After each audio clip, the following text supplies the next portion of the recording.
बोलो शिवजी भगवान की जय। ओम नमः शिवाय। सभी भक्तों का मेरे चैनल में बहुत बहुत स्वागत है। सोमवार जो कि भोलेनाथ का दिन है, उस दिन हम जो व्रत रखते हैं वो भोलेनाथ के लिए रखा जाता है। ऐसा माना जाता है कि जो भी स्त्री अपनी कुमारी अवस्था में भगवान शिव के 16 सोमवार व्रत करती है, उसे एक बहुत ही अच्छा पति मिलता है। यदि आप आर्थिक रूप से बुरी तरह संकट में फंसे हुए हैं तो आपको सोमवार का व्रत अवश्य करना चाहिए। ऐसा कहा जाता है कि इस व्रत को रखने से मनुष्य की सभी मनोकामनाएं पूर्ण होती हैं। सोमवार का दिन भगवान शिव को समर्पित होता है। इस दिन लोग भगवान शिव के लिए व्रत रखकर पूरे दिन भूखे रहकर भगवान शिव को प्रसन्न करने की कोशिश करते हैं। जो व्यक्ति सोमवार के दिन की पूजा करते हैं, उन्हें मनोवांछित फल अवश्य मिलता है। शिव पूजन के पश्चात कथा सुननी चाहिए। चलिए सुनते हैं सोमवार की व्रत कथा। बोलो शिवजी भगवान की जय। किसी नगर में एक साहूकार रहता था। उसके घर में धन की कोई कमी नहीं थी, लेकिन उसकी कोई संतान नहीं थी, जिस वजह से वह बेहद दुखी था। पुत्र प्राप्ति के लिए वह भगवान शिव प्रत्येक सोमवार को व्रत रखता था और पूरी श्रद्धा के साथ शिवालय में जाकर भगवान शिव और पार्वती जी की पूजा करता था। उसकी भक्ति देखकर माँ पार्वती प्रसन्न हो गईं और भगवान शिव से उस साहूकार की मनोकामना पूर्ण करने का निवेदन किया। पार्वती जी की इच्छा सुनकर भगवान शिव ने कहा कि हे पार्वती, इस संसार में हर प्राणी को उसके कर्मों के अनुसार फल मिलता है और जिसके भाग में जो है उसे भोगना ही पड़ता है। लेकिन पार्वती जी ने साहूकार की भक्ति का मान रखने के लिए उसकी मनोकामना पूर्ण करने की इच्छा जताई। माता पार्वती के आग्रह पर शिवजी ने साहूकार को पुत्र प्राप्ति का वरदान तो दिया, लेकिन साथ ये भी कहा कि उस बालक की आयु केवल 12 वर्ष की होगी। माता पार्वती और भगवान शिव की इस बातचीत को साहूकार सुन रहा था। उसे ना तो इस बात की खुशी थी और ना ही गम। वह पहले की भांति शिवजी की पूजा करता रहा। कुछ समय उपरांत साहूकार के घर एक पुत्र का जन्म हुआ। जब वह बालक 11 वर्ष का हुआ तो उसे पढ़ने के लिए काशी भेज दिया गया। साहूकार ने पुत्र के मामा को बुलाकर उसे बहुत सारा धन दिया और कहा, तुम इस बालक को काशी विद्या प्राप्ति के लिए ले जाओ और मार्ग में यज्ञ कराओ। जहाँ भी यज्ञ कराओ वहीं पर ब्राह्मणों को भोजन कराते और दक्षिणा देते हुए जाना। दोनों मामा भांजे इसी तरह यज्ञ कराते और ब्राह्मणों को दान दक्षिणा देते काशी की ओर चल पड़े। रास्ते में एक नगर पड़ा जहाँ नगर के राजा की कन्या का विवाह था, लेकिन जिस राजकुमार से उसका विवाह होने वाला था वह एक आंख से काना था। राजकुमार के पिता ने अपने पुत्र के काना होने की बात को छुपाने के लिए एक चाल सोची। साहूकार के पुत्र को देखकर उसके मन में विचार आया। उसने सोचा, क्यों न इस लड़के को दूल्हा बनाकर राजकुमारी से विवाह करा दूं। विवाह के बाद इसको धन देकर विदा कर दूंगा और राजकुमारी को अपने नगर ले जाऊंगा।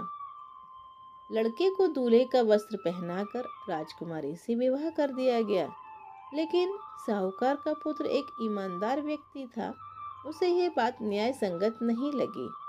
उसने अवसर पाकर राजकुमारी की चुन्नी के पल्ले पर लिखा कि तुम्हारा विवाह मेरे साथ हुआ है, लेकिन जिस राजकुमार के साथ तुम्हें भेजा जाएगा वे एक आंख से काना है। मैं तो काशी पढ़ने जा रहा हूँ। जब राजकुमारी ने चुन्नी पर लिखी बातें पढ़ी तो उसने अपने माता पिता को यह बात बताई। राजा ने अपनी पुत्री को विदा नहीं किया, जिससे बारात वापस चली गई। दूसरी ओर साहूकार का लड़का और उसका मामा काशी पहुंचे और वहां जाकर उन्होंने यज्ञ किया। जिस दिन लड़के की आयु 12 साल की हुई उसी दिन यज्ञ रखा गया। लड़के ने अपने मामा से कहा, मामा जी, आज मेरी तबीयत कुछ ठीक नहीं है। मामा ने कहा, तुम अंदर जाकर सो जाओ। शिवजी के वरदान अनुसार कुछ ही क्षणों में उस बालक के प्राण निकल गए। मृत भांजे को देखकर उसके मामा ने सोचा कि पहले ब्राह्मणों का और यज्ञ का कार्य समाप्त कर दूं। उसके बाद मामा ने विलाप शुरू किया। संयोगवश उसी समय शिवजी और माता पार्वती उधर से जा रहे थे। पार्वती जी ने भगवान से कहा, हे प्राणनाथ, मुझे इसके रोने के स्वर सहन नहीं हो रहे। आप इस व्यक्ति के कष्ट को अवश्य दूर करें। जब शिवजी मृत बालक के समीप गए तो माता पार्वती बोली, यह तो उसी साहूकार का पुत्र है जो आपके वरदान से हुआ था।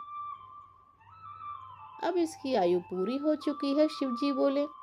लेकिन मातृभाव से विभोर माता पार्वती ने कहा, हे महादेव, आप इस बालक को और आयु देने की कृपा करें, अन्यथा इसके वियोग में इसके माता पिता भी तड़प तड़प कर मर जाएंगे। पार्वती जी के बार बार आग्रह करने पर भगवान शिव ने उस लड़के को जीवित होने का वरदान दिया। शिव जी कृपा से वह लड़का जीवित हो गया। शिक्षा समाप्त करके लड़का मामा के साथ अपने नगर की ओर चल दिए। दोनों चलते हुए उसी नगर में पहुंचे जहां उसका विवाह हुआ था। उस नगर में भी उन्होंने यज्ञ का आयोजन किया। उस लड़के के ससुर ने उसे पहचान लिया और महल में ले जाकर उसकी आवभगत की और अपनी पुत्री को बहुत से दास दासियों और धन के साथ विदा किया। इधर भूखे प्यासे रहकर साहूकार और उसकी पत्नी बेटे की प्रतीक्षा कर रहे थे। उन्होंने प्रण कर रखा था कि यदि उन्हें अपने बेटे की मृत्यु का समाचार मिला तो वह भी प्राण त्याग देंगे।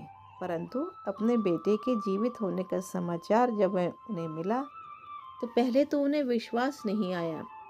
लेकिन जब उसके मामा ने कहा कि आपका पुत्र अपनी पत्नी और बहुत सारा धन साथ लेकर आया है, तो सेठ ने अपने पुत्र और उसकी पत्नी का बहुत आनंद पूर्वक स्वागत किया।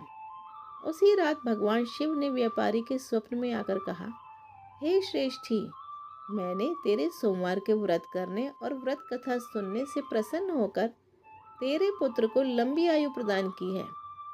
जो कोई सोमवार व्रत करता है अथवा यह कथा सुनता और पढ़ता है, उसके सभी दुख दूर होते हैं और समस्त मनोकामनाएं पूर्ण होती हैं।